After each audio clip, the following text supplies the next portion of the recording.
Hello everyone.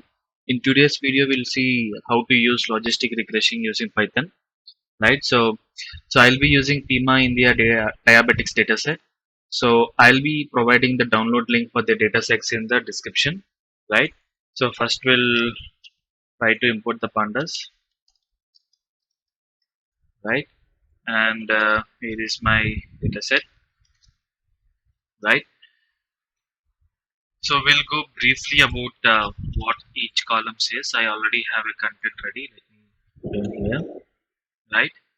So the pregnancy, glucose level, right? So what are the blood pressures, skin thickness, insulin, right? BMI, body mass index, right? Age and outcome. So now we'll check. So our outcome is, our label, our dependent variable is outcome. So it will say whether he has a diabetic or not, right? So when you say 0, he is not diabetic. When you say 1, he is diabetic, right? So you remember, right, in our previous videos we talked about imbalanced data set, right? So we'll check what is the ratio of this 0 versus 1, which means like diabetic versus non-diabetic, right? So outcome dot value counts. Oops, sorry. We'll copy this variable from here and let's paste it here. Yeah. So we have 500 non-diabetic patients and 268 diabetic patients out of 768 patients, right? So we'll quickly take the percentage data dot shape of 0, right? So we have 65% people who don't have diabetic and 34% of the people who has diabetics, right? So now, so we'll quickly try to understand something about the data, right? So here in this function, what we are doing is we are finding the missing values. In case if we have any missing value, what are the percentages, what is the data type, and how many unique values, so which is available in the given data set, right? So let's do it. Yeah. So we don't have any missing values. So most of our data set is like integers, right? So and if you see, outcome has two unique value, obviously, because we know it's 0 or 1, diabetic or non-diabetic, right? So, but few of the columns, maybe you might be very much familiar about BMI, right? Body mass index, right? So usually when you talk about BMI, right? So it will be like underweight, normal, overweight, and different types of obesities, right? But maybe hardly 4 or 5 different categories which is available in BMI. But if you see here, there are almost 248 unique values, right? Technically, as we just discussed, right? So BMI will have 6 to 7 maximum categories, right? So and also, right, so when you talk about insulin, right, so based on the certain threshold of an any the value in the insulin, we can say if the person is normal or abnormal, right? Maybe we can get two categories from the insulin, but if you see we have almost 186 unique values, right? We'll quickly say it, right? So dot bmi unique, this many unique values we have. Similarly, if you see for insulin,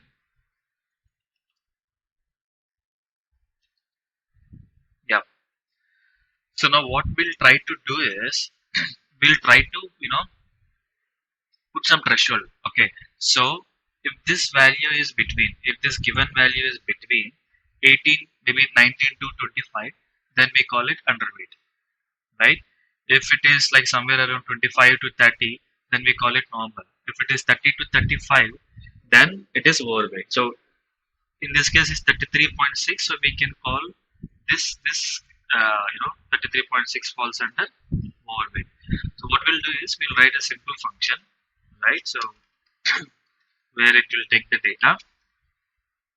So in this data, I'll have this values, individual or single value, right? So we'll write an if condition.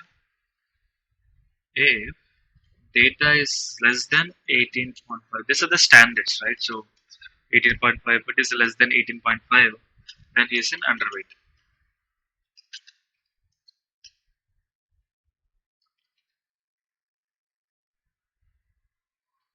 Mm,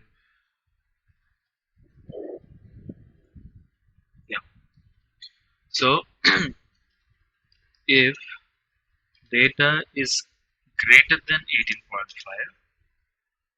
maybe we can say greater than or equal to greater 18.5, and data is less than or equal to 24.9,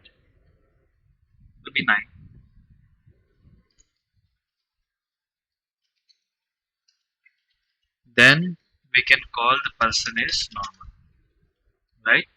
In the similar way, we have overweight, obesity 1, and obesity 2.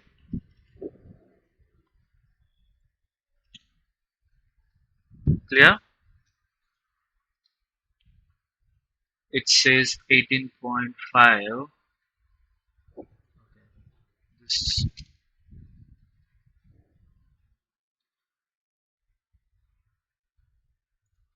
it's a copy paste problem. So yes. Now in the similar way, we also do it for the insulin.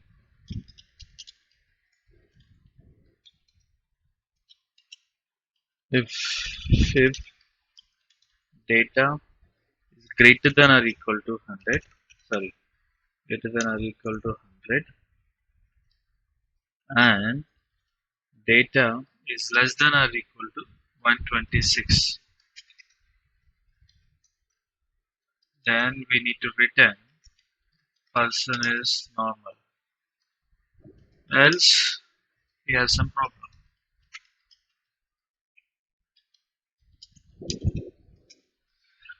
Now what we need to do is we need to apply this BMI function, insulin function to the respective columns which is available in our data set, right? So now what I need to do, let's say when you talk about this BMI function, I need to apply this function to my data.bmi variable, right? We'll see how to do that. So we'll create a new variable called maybe new BMI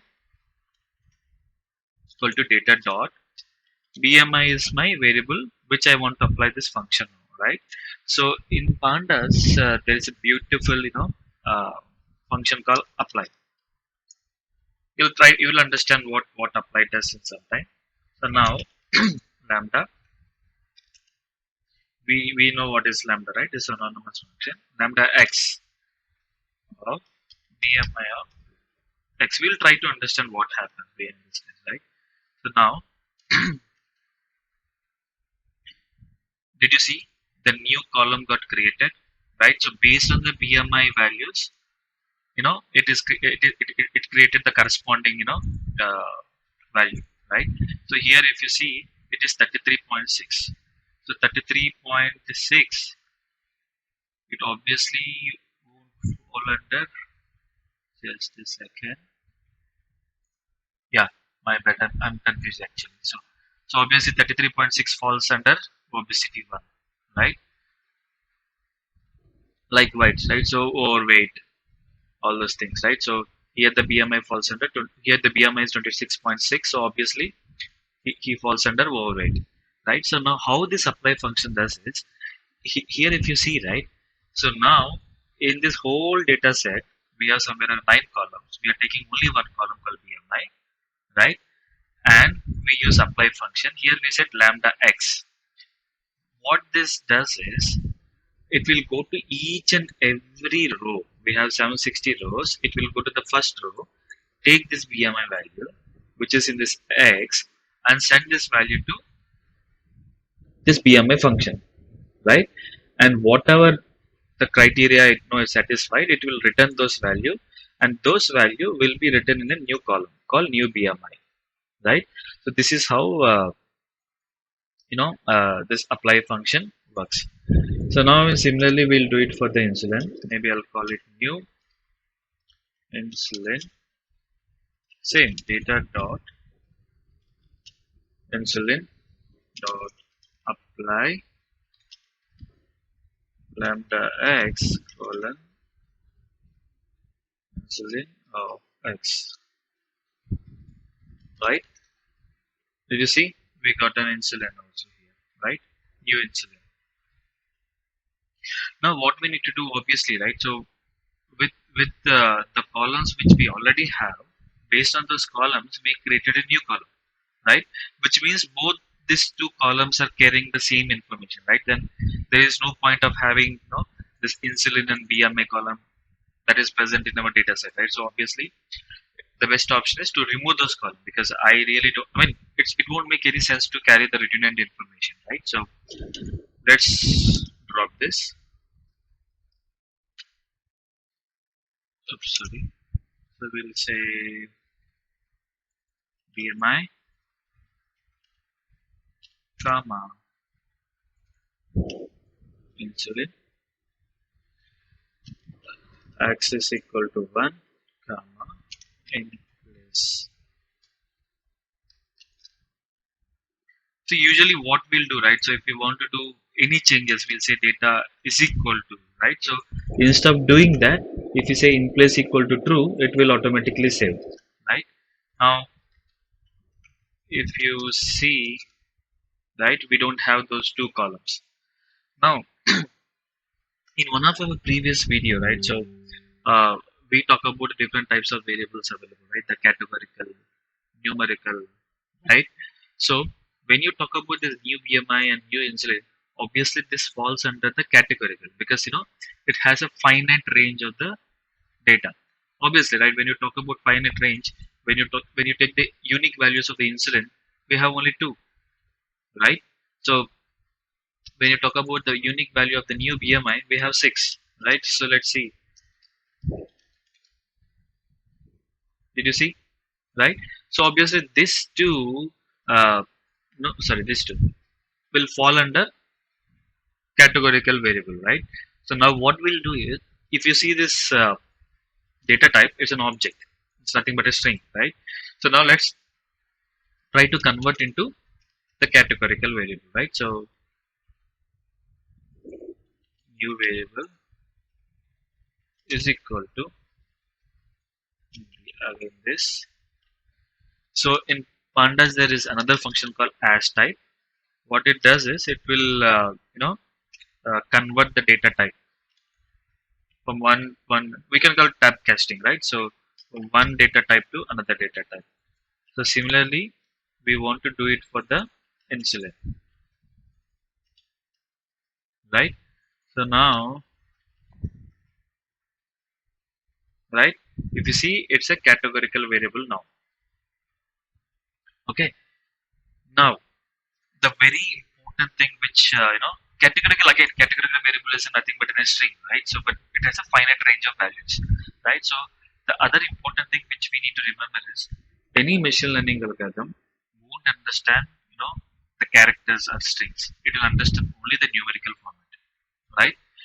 So now you may ask me, right? Hey, you already have the numerical format, but why did you again convert it to the string? And why you again want to convert back to the numerical format, right? Because as I said, machine learning algorithms understand only numerical format. Because we know the business, right? So typically when you talk about the BMI ranges, the values might be will be different range. Maybe it will be somewhere between 18 to 40 or 50. But technically there are some 6 to 7 categories available when you talk about the BMI, right? So it will make sense for the business if you convert like this, obviously, right? So there is no point of having this many unique values if you know that we have only 6 unique values across the BMI, right?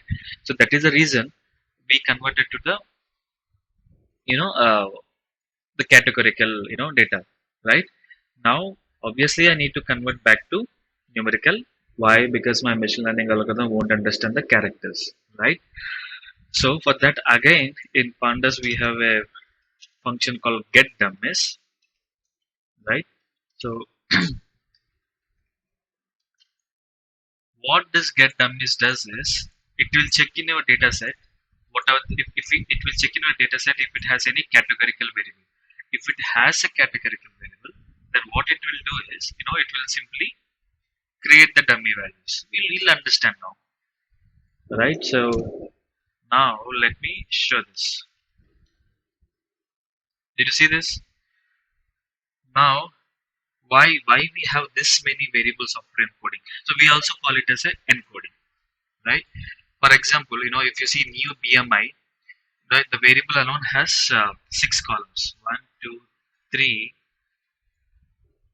4, 5, 6, right? Why can't we have only one column, right? Because behind you got my point, right? So when I'm converting to the numbers, I can simply say, right? So like maybe when you talk about underweight 0, normal 1, overweight 2, right? I can do that. In the single column I can do that. But there is no such kind of order. As per my knowledge, there is no such kind of order. First he should be underweight, then he should be normal. No, right? There is no such kind of order. If we have an order, then we can definitely think about it, right? So like for example, right? So when you talk about the customer satisfaction, right? It has a categories like very happy, happy, neutral, and not happy. So here we can say we have some order, right? So we can rank it. Maybe when you talk about very happy, I can say 0, happy is 1, and so on, right? So that is the reason it created the multiple columns, as we don't have order, right? So even if you see the insulin, when you say 0, which is nothing but here's normal. When you say 1, is not normal, right? 0 and 1, so the same one, right? So when you say new insulin 1, which is not normal, 0 means is normal, right? Yeah. So as I said, right, if it has any order, then obviously we'll have only one column, right, where we can assign 0 equal to underweight, 1 equal to normal, 2 equal to overweight, right?